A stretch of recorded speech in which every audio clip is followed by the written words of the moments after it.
JBN, we keep you informed. I'm Michelle Jones, and in the news, mandatory mask wearing to return, says Holness. Prime Minister Andrew Holness has served warning that mandatory mask wearing will return shortly in the wake of a fifth wave of COVID-19. He was speaking Friday at the handing over ceremony of a house under the new social housing program in Letham, St. James. And I am going to take it off because I am distanced from the gathered audience,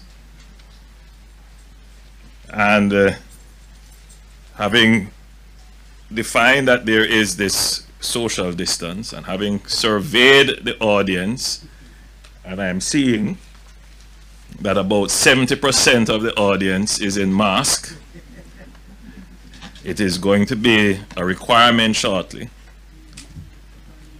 for all our citizens to return to wearing their masks. As you know, we are in the fifth wave, and it will be a continuing feature of life going forward that we will, for some time, be experiencing recurrent bouts of increased infections from this disease. It is called the endemic phase, meaning that the disease is becoming a part of our daily routine. After 2 years, everyone should know how to behave in order to protect themselves from the virus. First order of business, get vaccinated. Some people don't want to do it. Some people have done it. What we know is that the vaccination program has saved lives and has reduced hospitalization. That is what we know. So some people would have decided to be enlightened about this matter, and they would have taken their vaccination and even their booster shots. Others would have said, I will take my chances, and they would have probably gotten inoculated naturally, meaning that they would have acquired and obviously be infected, and people are getting ill. The Prime Minister will also hand over another unit to a beneficiary in lottery, another community, also in the St. James East Central constituency. Gun and ammunition seized in Hamity Hall. A team of officers assigned to the St. James Police Division seized one Intratec 9mm submachine gun with a magazine containing 7 rounds of ammunition during an operation in Hamity Hall in the parish on Thursday, May 19. Reports from the Hamity Hall police are that about 9:30 p.m., lawmen were in the area when they saw a group of men who ran upon seeing the police approaching. The police team pursued the men, who escaped. A search of the area was conducted, and the gun and ammunition were found under a house. No one was arrested in relation to this seizure. Slain St. Mary brothers to be buried together. As relatives of Devon and Orville Ellis prepare to lay them to rest on May 26, they cannot help but wonder why a gunman abruptly cut the two brothers' lives short. Their grief is that much harder to bear as the men, 60 and 45 respectively, were killed only 7 months after their elder brother, Bernard Ellis, died after being diagnosed with COVID-19. They were fine, hard-working guys. They were not troublemakers, said a close relative, whose name has been withheld for security reasons. The brothers were shot in Gales Labyrinth district on the night of March 21. They had just eaten dinner and were relaxing inside Devon's house when a man walked in and shot them multiple times. Orville died 2 days later. Devon hung on for another 3 before he too succumbed to his injuries. The shooter remains at large. Words can't express how the family is feeling right now, the relative of the slain men said on Wednesday. We are distraught. We are very, very distraught. The brothers were participants in the government's overseas employment program, working seasonally on farms in the United States. They didn't even live to enjoy the fruit of their labor. They just built their little house and were just about to try and relax now. But somebody just came and took their lives away like that. The family member lamented. They didn't live on another company. They were very close. Their final resting place will be beside each other in Labyrinth. Pig farmer shot and killed in Westmoreland. A pig farmer was gunned down near a shop in Townhead, Westmoreland on Thursday evening. That is 30-year-old O'Shane Benbow, otherwise called Townman. Reports from the Savlamar police saw that about 6:50 p.m., Benbow was standing beside the shop when he was pounced upon by gunmen traveling in a Toyota Axle motor car who opened fire, hitting him. The police were alerted, and Benbow was taken to hospital where he was pronounced dead. Investigation continues. Not fair, lamented father. A Manchester father has been left disappointed in the island's justice system after the murder charge against a man accused of killing his daughter was reduced to manslaughter. Alton White said that the development has not made the 2 years of grief at the loss of his daughter, 24-year-old Chantel White, any easier to bear. White was shot and killed on December 1, 2019 at a store where she worked as an inventory clerk, allegedly by a delivery supervisor with whom she was believed to have had an intimate relationship. On Monday, Andre Bromfield, who pleaded not guilty to 1 count of murder and 1 count of illegal possession of firearm, pleaded guilty to the manslaughter charge on the basis of provocation. According to evidence presented, Bromfield indicated that he had acted irrationally after Chantel disrespected him after he approached her about a man kissing her on the cheek. I feel disappointed about it because his sentence will become lesser and he'll probably get some baby years.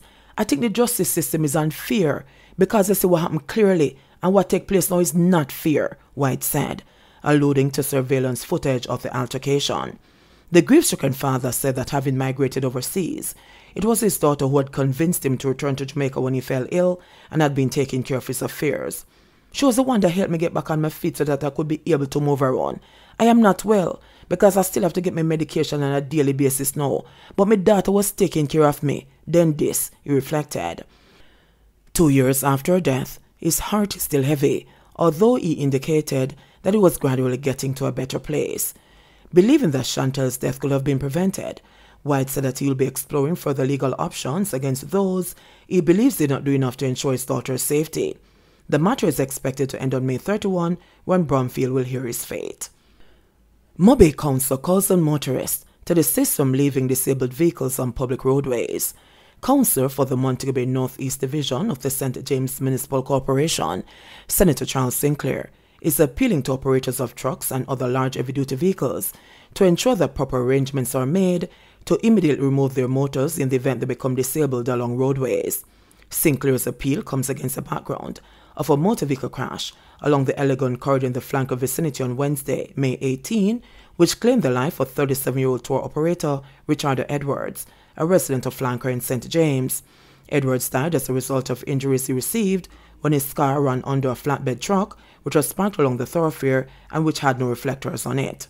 In expressing condolences to the family and friends of the deceased, Sinclair said it is sad to know that the life of someone who was trying to make honest bread for his family was snuffed out under such circumstances. This practice of motorists leaving their disabled heavy-duty units along the roadway must stop. Far too often, right across the island, people are being killed as a result of other motorists leaving these disabled vehicles on the roadway. This is a breach under the new Road Traffic Act, and the Jamaica Constabulary Force must ensure that they enforce this law. Motorists whose vehicles become disabled on the public thoroughfare must employ the service of a wrecking company to immediately remove it, failing which the police should enforce the penalties as contained in the new Road Traffic Act, the senator said. He is also calling on the police to do ongoing patrol along the Elegant corridor because far too many accidents are occurring along the thoroughfare, some due to careless driving to include speeding, and others as a result the inconsiderate decisions of drivers to leave disabled vehicles in poorly lit areas. There is an urgent need for the street lighting along the Elegant corridor to be improved. There is also a greater need for the police to conduct regular patrols along this stretch of roadway, sections of which are crash hotspots. If there was ongoing patrols, motorists would be forced to exercise due care, which could result in less accidents and deaths, he said. It is really sad that the Edwards' family has lost a loved one in such a tragic manner. I'm appealing to motorists and pedestrians to use the road with care and to play their part in protecting lives and properties, Sinclair added. 366 new COVID cases in Jamaica, 3 deaths reported. The Ministry of Health and Wellness reported 366 new COVID-19 cases and 3 deaths on Thursday, May 19, bringing the infection total to 133,904 and total deaths to 3,021. The new cases comprise 216 females and 150 males, with ages ranging from 3 months to 83 years. The cases were recorded in St. James, 94, Kingston and St. Andrew, 82, St. Anne 61, St. Elizabeth 36, Westmoreland 35, St. Catherine 18, Trelawney 14, Manchester 8, St. Mary 7, Hanover 6, and Clarendon 5. The fatalities comprise 3 men who died in August 2021, 2 of whom were from St. Catherine, ages 90 and 82, and the other from Westmoreland, age 87. There were 115 recoveries in the last 24 hours, bringing the total to 85,779. Currently, 74 people are hospitalized, 17 of whom are moderately ill, 2 severely ill, and 1 critically ill. Jamaica's positivity rate in the latest round of testing was 37.9%. JBN, we keep you informed. Please remember to subscribe, like, share, leave us a comment, and click the notification bell to receive our daily news items.